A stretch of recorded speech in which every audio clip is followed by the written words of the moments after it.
Terima kasih Anda masih bersama Rosi di episode tentang Jokowi dan masa depan demokrasi.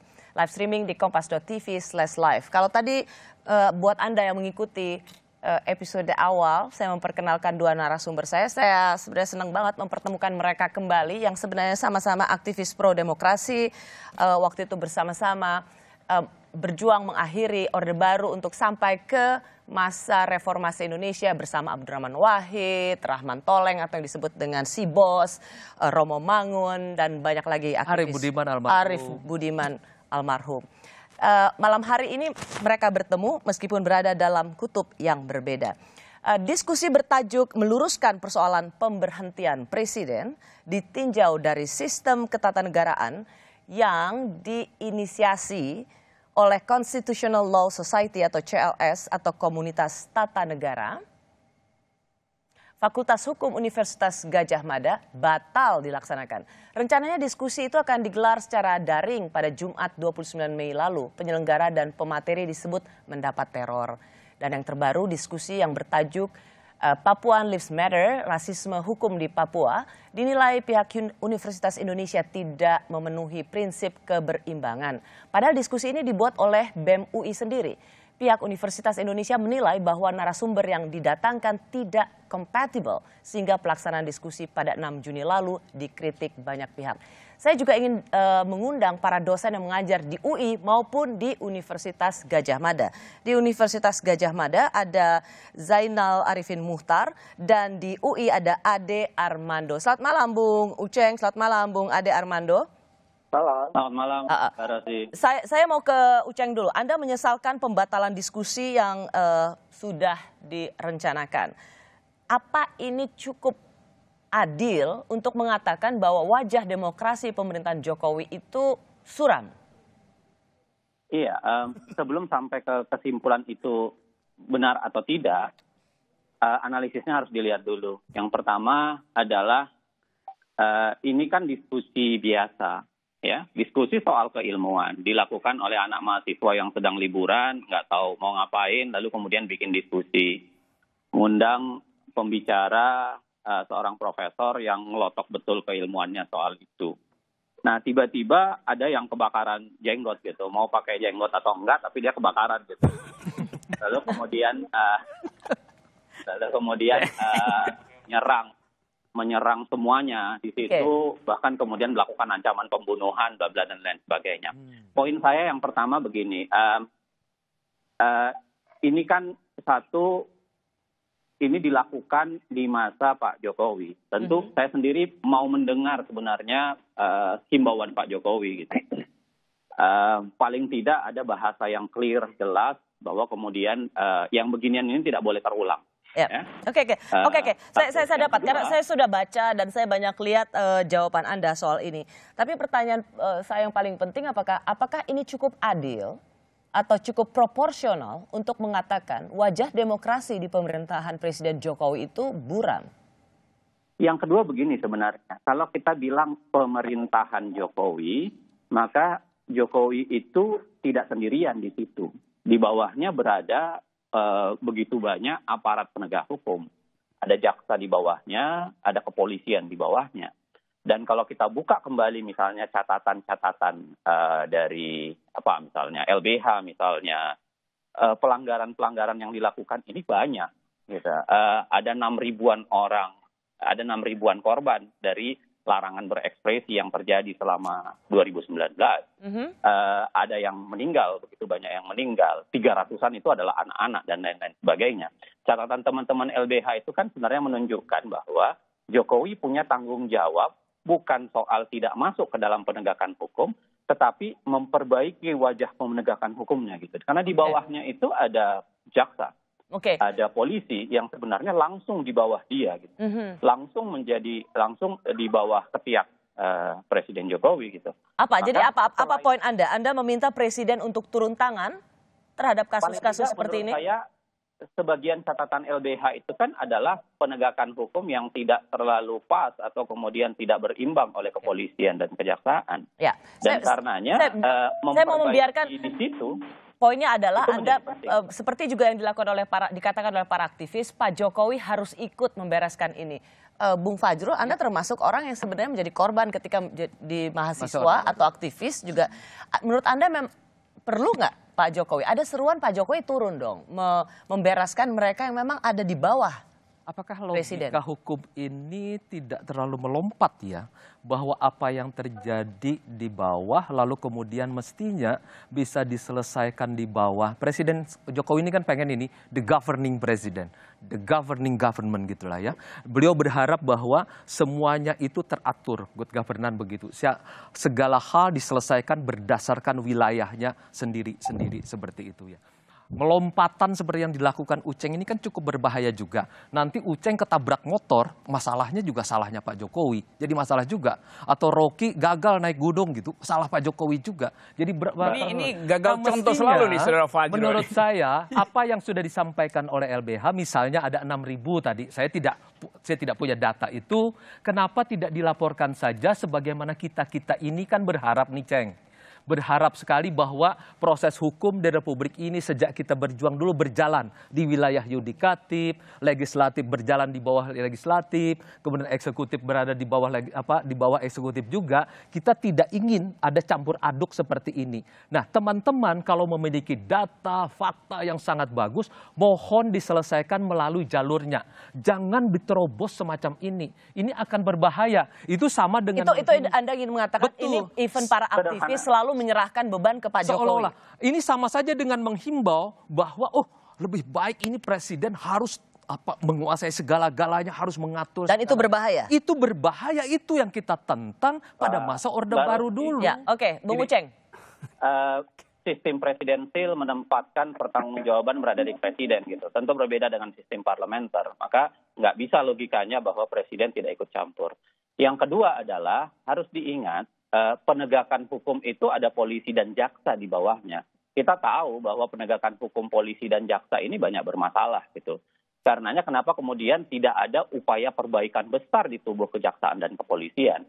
Yang ketiga, kalau Pak Jokowi selalu digembar-gemborkan, tidak mau campur tangan, ikut masuk dalam proses penegakan hukum, Bung Fajrul tentunya lupa ketika Pak Jokowi menyampaikan pidato bahkan mengatakan kepada jaksa dan polisi di daerah supaya tidak mudah mengkriminalkan proses kebijakan dan lain-lain sebagainya. Itu yang kemudian sempat diributkan juga kala itu sebagai ikut campur tangannya presiden dalam proses penegakan hukum. Oke, kalau gitu saya mau tanya posisi Anda. Berarti kan Anda lebih merasa bahwa Pak Jokowi tidak melakukan apa-apa. Ya kan? Tidak cukup melakukan apa-apa. Bukan, ini terjadi karena campur tangan istana. Campur tangan istana atau tidak tentu ada proses penegakan hukum ya.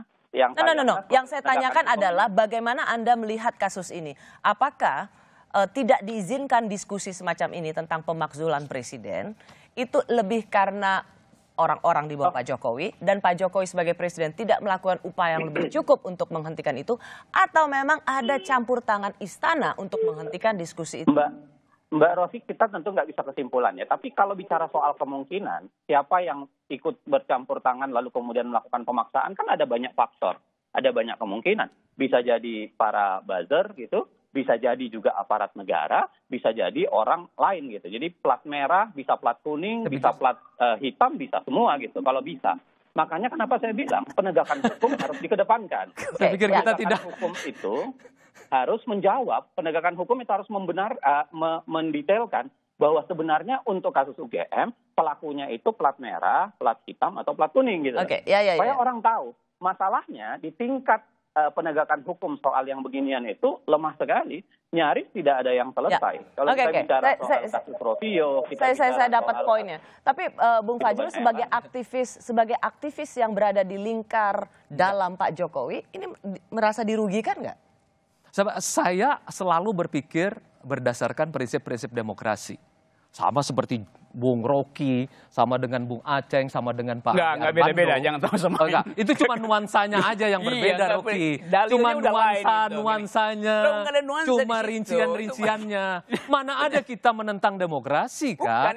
Cuma kan kita ini mencoba mengadministrasikan soal keadilannya ini seperti apa. Jangan lagi kita mencoba mengundang-undang yang semestinya yang sudah kita pisahkan menjadi masterpiece kita di masa 98, sehingga presiden itu menjadi seperti Soeharto itu. Jangan lagi, tidak boleh lagi terjadi. Lalu kenapa terjadi sekarang? Tidak boleh lagi. Kenapa terjadi sekarang itu? Karena itu kita Kenapa terjadi tidak sekarang? terjadi. Itu kan karena Rocky menyimpulkan seolah-olah bahwa kalau terjadi sesuatu di sana, pasti ujungnya Oke, istana. saya Sama seperti terangkan Uceng ya. juga. Saya Pertanyaan terangkan. dari Bung Rocky adalah kenapa itu Rocky bisa berpikir terjadi? begitu. Karena saya terangkan ya, saya terangkan. Tidak boleh berpikir begitu, Oke, Rocky. Saudara Fajro. Saya Saya berikan terangkan kesempatan. dengan cara saksama dalam tempo singkat-singkat. Dan dengan salah sebanyak-banyaknya. Tidak mungkin salah, karena kesalahan itu tidak ada pada mereka yang berpikir lurus.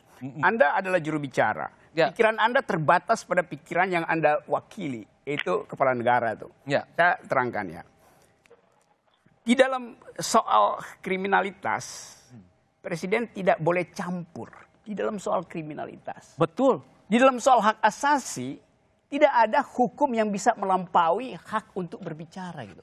Jadi kalau hak diskusi di kampus itu, Rocky, Saya- gue potong. saya- Gue potong. Tenang, Kapan tenang. Presiden Jokowi pernah melarang orang untuk berbicara? saya akan terangkan itu. Saya minta faktanya. Oke, saya terangkan faktanya. Kapan Presiden Jokowi Oke, melarang Bung Fajro. Rocky berbicara? Biar aja Kapan dulu. Presiden Jokowi melarang Uceng berbicara? Tidak pernah. Sekarang saya Kapan larang dulu, Presiden saudara. Jokowi Biar dia melarang dulu. Rossi berbicara? Kita Tidak dengar dulu dong, pernah. Bung Saya Fajro. terangkan ya, bukan itu poinnya. Jadi you jangan ambil bagian yang spesifik hari ini untuk dibandingkan dengan Orde Baru. Karena Karena itu saya mau Sebentar, terangkan. Bung Fajrul, sebentar. You mau dengar nggak? Sebentar. Kalau nggak saya larang Anda bicara.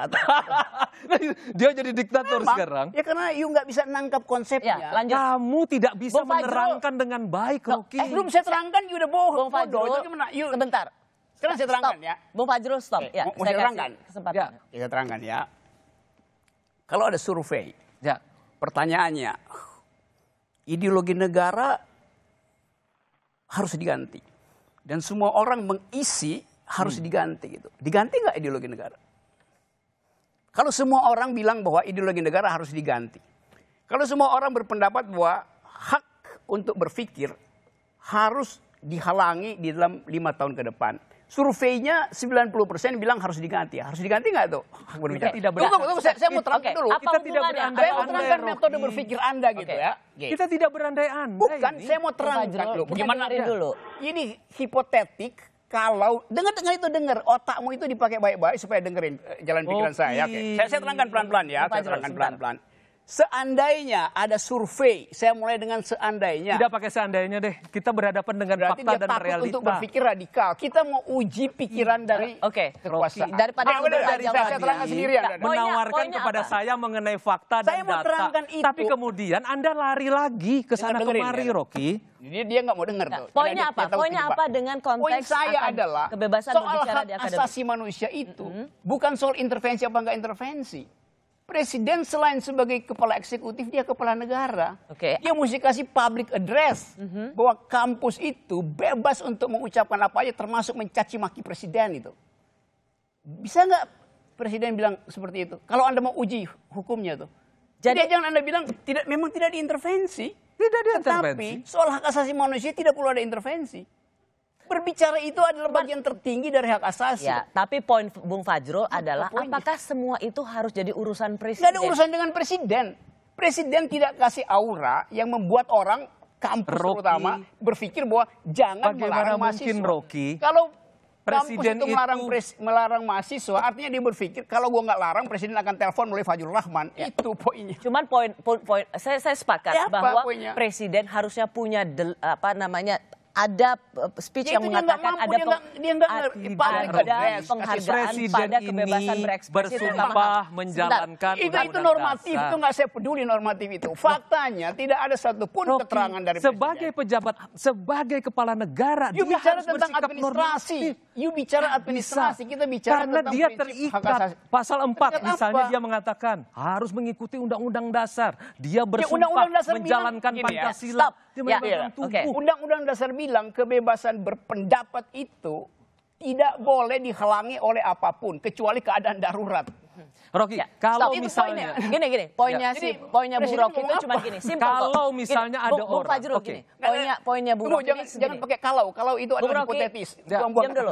Tadi kan kamu Ya, yang iya kan paling mau senang. nggak pakai kalau. Dia hanya ingin mengatakan bahwa Presiden Jokowi Ya. tidak cukup memberikan kejelasan posisinya Sangat jelas. terhadap jangan ada pembungkaman terhadap kebebasan berekspresi dan HAM. Dia tidak melihat itu cukup dilakukan oleh Ini Presiden Fajrul Jokowi. dari tadi ngomong saya seperti Begini kayak ya, ngabalin Rosi. gitu. Ini dia ulang. Rosi, kita itu presiden ini kan terikat kepada undang-undang dasar, konstitusi, kepada semua peraturan perundang-undangan, dan dia secara normatif dan kemudian secara praktik harus mengikuti itu. Undang-undang dasar jelas Jadi mengatakan. tidak perlu, presiden tidak perlu. Oke, itu Enggak, aja. Dia menyatakan itu. Dan presiden juga selalu mengatakan bahwa kita menjaga demokrasi. Dari misalnya begini, ketika banyak orang mengatakan, beginilah Rocky, begini ya Rosi ya, ketika banyak orang mengatakan, sekarang tidaklah presiden tidak usah lagi pilih langsung. Saya tanya kepada Pak Jokowi sikap kita harus setia kepada itu sikap saya. Ya, sikap dan perbuatan itu lain. sikap saya, karena itu umumkan sekarang bahwa saya setia kepada Undang-Undang 45 pemilihan presiden secara langsung. Kemudian ada yang mengatakan bahwa pilkada jangan lagi langsung. Presiden Jokowi memerintahkan Pak Fajrul bicara kepada publik. Pilkada sesuai dengan amanat konstitusi langsung. Seperti Ya. itu. Itu headline-nya begitu, tapi isi beritanya lain kan? Tidak dong Rocky, jangan begitu. Bukannya- Kita setia Rocky. Sebentar. Ya itu janji. Ini Sesuai soal janji politik. dan kita jalankan sampai hari ini. Kemudian ada yang menawarkan, Jalankan sampai presiden, mana? Jalankan presiden sampai- 3 kali begitu ya Terry. Presiden bilang tidak. Oh, Pak Fajrul bicara kepada jadi publik. godaan itu ada ya, godaan itu untuk ada. minta Pak Jokowi Dan 3 kami kali. selalu berupaya, beliau selalu mengatakan Pak Fajrul bicara kepada publik, pilkada langsung, pilpres langsung, tidak presiden hanya 2 periode. Karena itu adalah amanat konstitusi yang pernah kami perjuangkan bersama-sama. Nanti kita lanjutkan. Ini kesetiaan Kami terhadap kembali demokrasi. sesaat lagi. Kesetiaan itu dibatalkan oleh perilaku.